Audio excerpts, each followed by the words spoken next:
Welcome to lecture 4 of the Statistical Thermodynamics for Engineers. So, in this particular class, we are going to first start doing what we call the combinatorial analysis for statistical thermodynamics.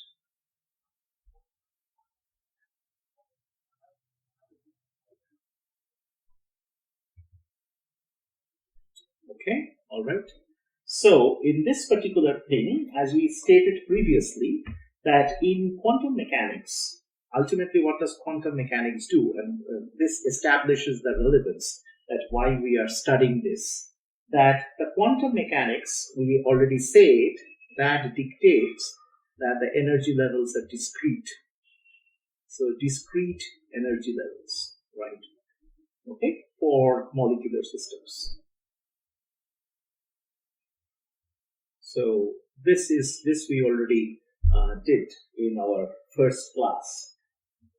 Okay, we'll later on see that the energy level is not the only thing; it has something called energy states as well. But we will see that a little bit later, and that energy states are called degeneracy. But for the time being, let us take a little bit of a pause, and let us try to see that how we can establish some statistical techniques before we delve into what are the energy levels and what are the energy states. Okay, so we'll come to that in a little bit later. Okay, so first, before doing this, let us look at something called distinguishable. Let us establish a few concepts like distinguishable objects. Okay, so what do we mean by distinguishable objects? Okay, so distinguishable objects has got basically three significant cases attached with it. Okay, each of this can be considered by posing slightly different fundamental query. Okay, so let's take the first one. Okay, so the subject is distinguishable objects in which you can distinguish the objects from one another. So let us ask the question that in how many ways in identical but distinguishable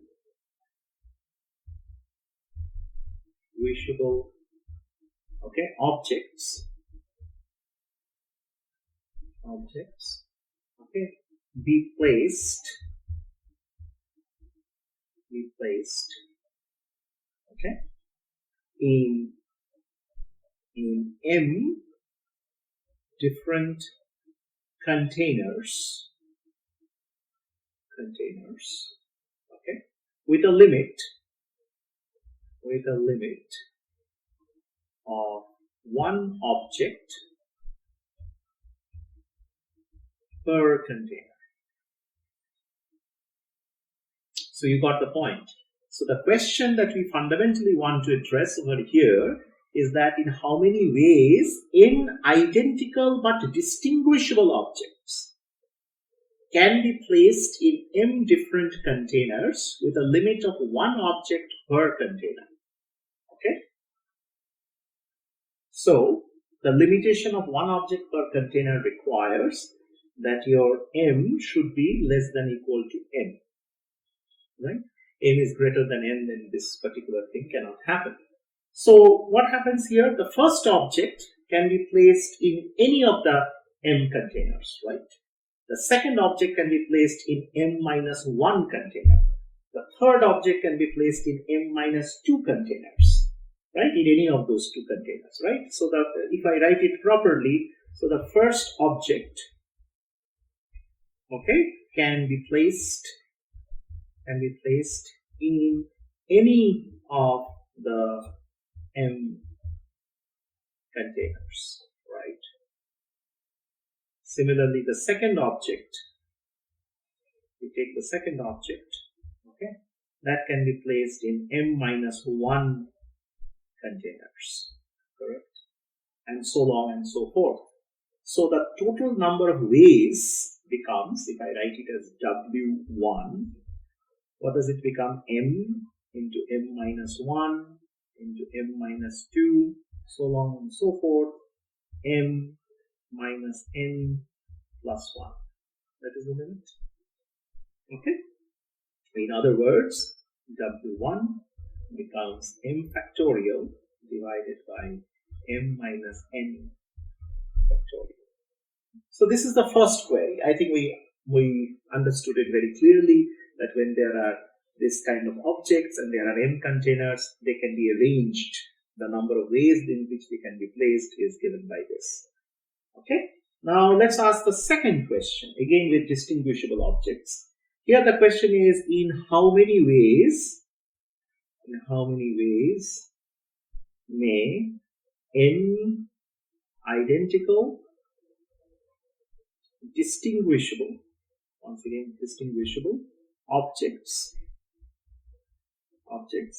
be placed in m different containers, those parts are all the same containers, such that okay, ith container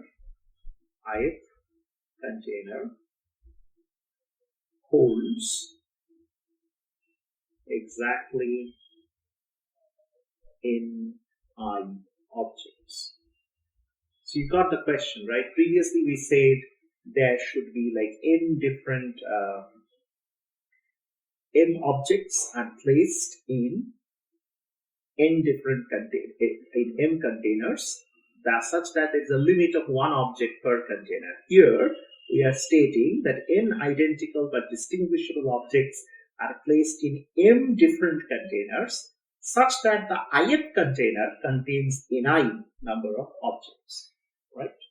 So we know for sure in this particular case, if we analyze the problem, the total number of permutations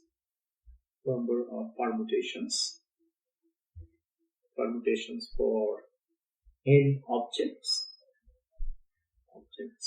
is n factorial, correct? But however, within each container,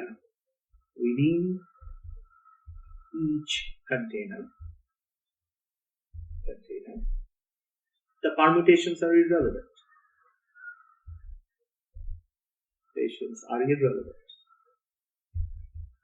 Correct?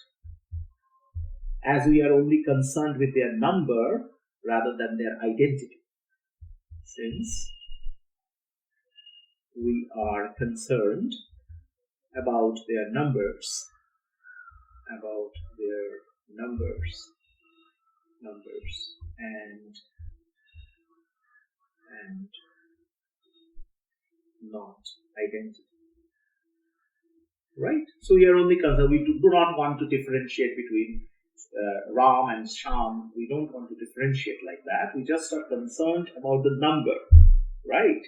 So even though n objects can be permuted in n factorial ways, but within a particular container, their permutations doesn't really matter. So hence what happens is that this n factorial, so therefore overcounts, correct? It overcounts, okay? Overcounts the number of ways in which this arrangement can happen. Okay, so therefore we have to correct for it. So therefore the number of counts becomes, if I write it as W2, this becomes n factorial, then it becomes y equal to 1 to n in I factorial. Okay? Understood the point? So this then becomes, this overcounts. So now therefore to get the real answer, we have to divide by the individual permutations that happens within the containers. We have to take that out. Okay? So this is the ultimate result that you should get. Okay? So these are for n distinguishable objects arranged in m containers such that the ith container contains n number of objects. Okay? So therefore this brings to the third question. Okay, so in the third question, once again, the question is the same: in how many ways n identical, distinguishable objects, okay, be placed in m different containers,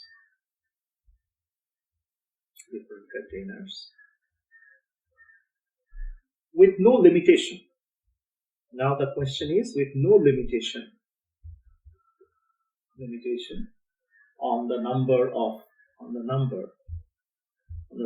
objects, basically number of objects per container.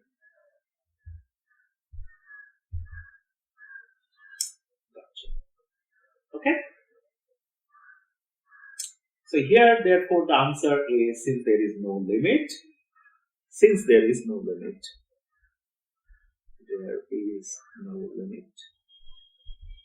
okay, it becomes fairly easy. Your W3 becomes m raised to the power n. Right? Okay. So this brings the third possibility. So for distinguishable objects, therefore, there can be like three types of questions that we ask, fundamental queries, and we will see how they are linked with the quantum mechanics, or the statistics of the quantum mechanics. And the answer is pretty clear that these are the three different ways, the number of ways in which the objects can be arranged in m different containers. So this brings us then to indistinguishable objects.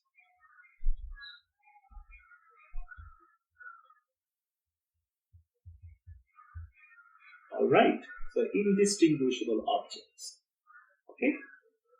So there are therefore now two cases of significance that we can ask, that same way that we ask the question with distinguishable objects. Here we ask the question for indistinguishable objects. Let's name it as 4.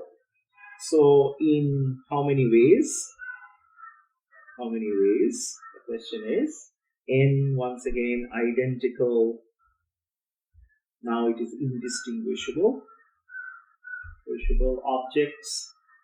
Objects be placed in m containers with one object, basically one object per container. So this is a imposition that I have. Okay, excellent. So now for indistinguishable objects, okay, any rearrangement among the n objects cannot be recognized, right? So therefore, the W1 that we saw previously, that overcounts the number of ways in which indistinguishable objects can be arranged by a factor of basically n factorial, right? So if we look at the first case over here, okay, so that was the case, if you recall. This was the total number of arrangements that we had. Now, because the objects are indistinguishable now, okay, so any rearrangement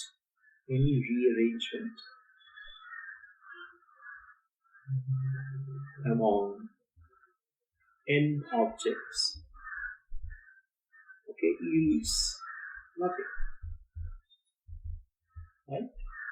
That means it is not recognized, right? You cannot differentiate.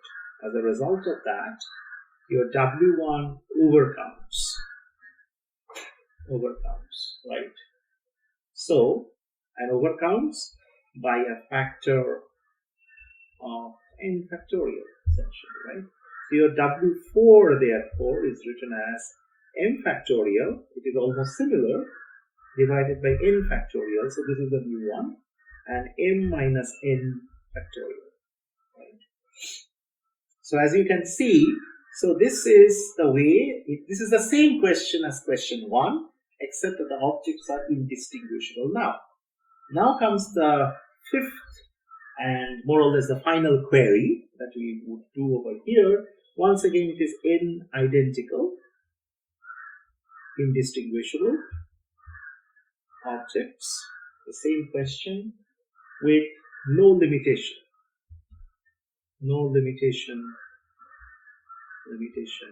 on the number of objects per container, and there are n containers actually, right? So it's the same question as 3, case 3 over here. Now this is a fully unconstrained case. Now let's look at it a little bit carefully. These are indistinguishable objects. There is no limitation on the number. So it is almost like saying that let us actually initially assume that the distinguishable objects are labeled as 1, 2, 3, 4, 5, 6 all the way up to n. Now let us now arrange these objects in a row with n containers which are basically separated by partitions. So basically you are putting partitions, okay? And so that is an example that you can think of. So let's put it in writing. Say we assume, we begin by stating the obvious that we should initially assume that the distinguishable, let's assume these are indistinguishable objects, and they are labeled 1, 2, 3, up to n. Okay. Now let us arrange these n objects. If you look at it, arrange these n objects in a row with m containers identified as partition. Let's say this is a partition now, then 4, 5 is another partition, then 6 is another partition, then goes on, and then n minus 1 is one partition, n is one partition, something like this. So these partitions are basically the container partitions, right? That we have put. Okay, so these partitions, okay, basically identify the containers.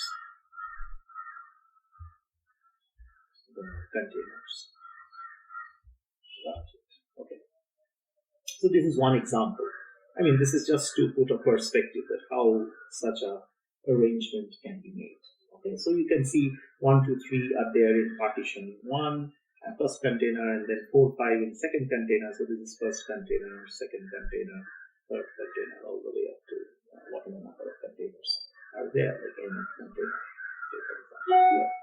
So now, regardless of their actual arrangement, the maximum number of arrangements among n objects, so there are n objects, as you can see over here, okay, and then there are m minus 1 partitions. So there are n objects and m minus 1 partitions. Am I right? There are m minus 1 partitions. Right?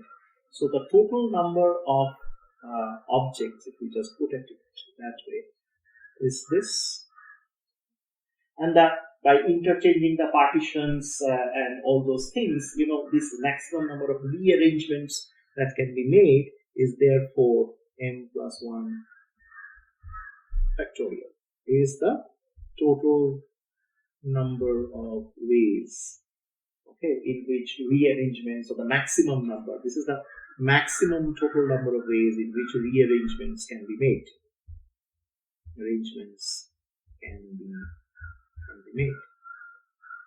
Excellent. Okay. So, but however, interchanging the partitions produces no new arrangement, right? If you just change the partitions, it doesn't result in anything. So therefore, we have overcounted by m minus 1 factorial. It's the first overcounting, right? And since n objects are actually indistinguishable, now on the top of that, n objects are also indistinguishable, right? Indistinguishable. So that means that we are again overcounting.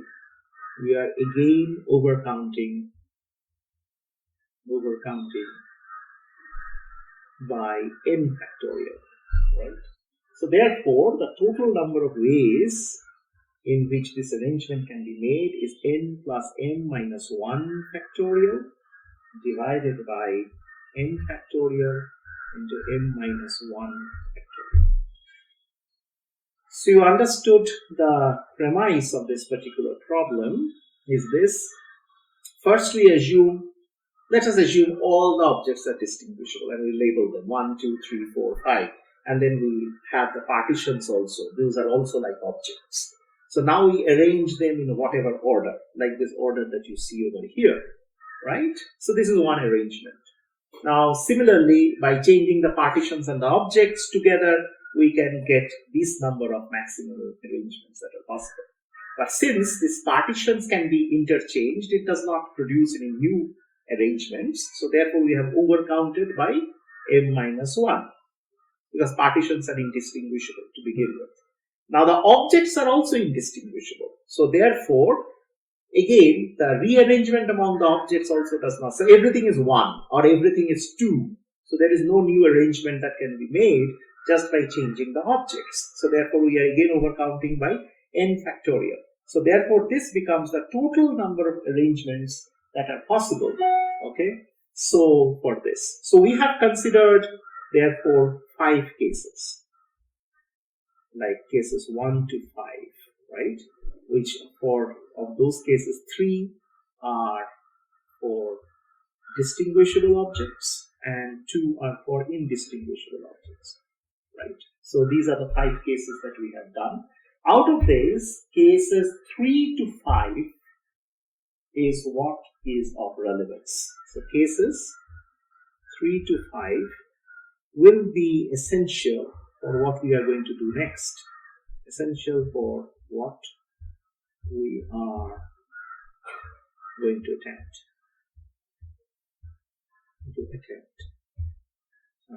After we learn a little bit of the quantum mechanics. So 3 to 5 is the essential for what we. So 3 to 5 are what? 3 to 5, 3 was n identical distinguishable objects placed in n different containers with no limitation on the numbers per container. So any number can go in a container. That is case 3. Case 4 is n identical indistinguishable objects with a limit of 1 per container.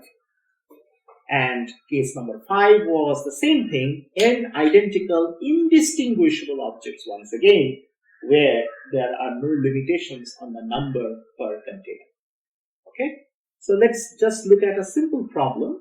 Okay, let's say a problem just to give an idea.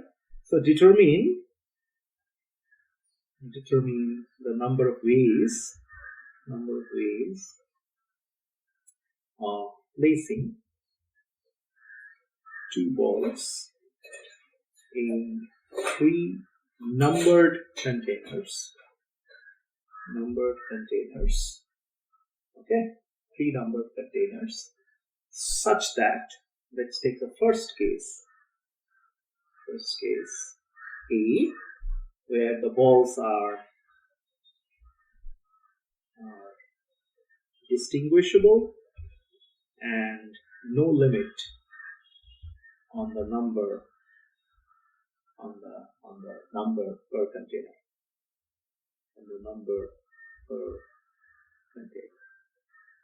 Okay, so this is basically your case 3. So it is given as n raised to the power of n. In this case, there are 3 containers, 2 balls.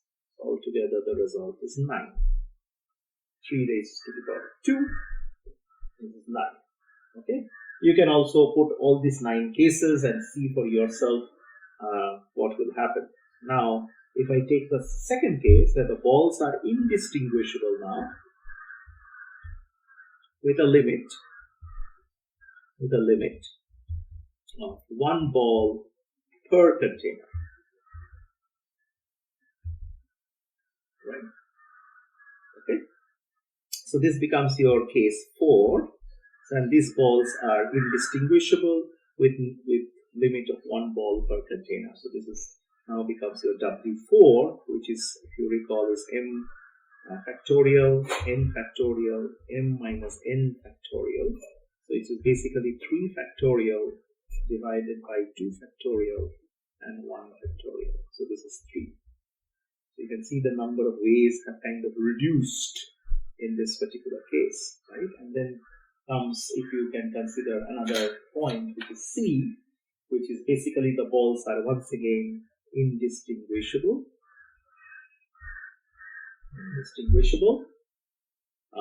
With no limit.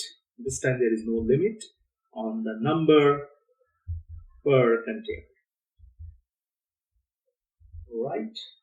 So that becomes your W5 case. So W5 case then becomes, if you recall, n plus m minus 1 factorial divided by n factorial m minus 1 factorial, just to take into account the overcounting. So 4 factorial divided by 2 factorial and 2 factorial. This becomes 6. So the answer becomes 6. Okay. So this is just an example problem. Now case A, where the balls are distinguishable and then there is no limit on the number per container. This has got a formal name. This is called the Boltzmann distribution, as we will see later. Boltzmann distribution. When the balls are indistinguishable with a limit of 1 ball per container, this has got a name which is called Fermi-Dirac statistics. That is a Boltzmann statistics. We should write statistics. So this is Fermi-Dirac statistics. And the last one, which is indistinguishable with no limit on the number per container, this is called the Bose-Einstein statistics. Bose-Einstein statistics.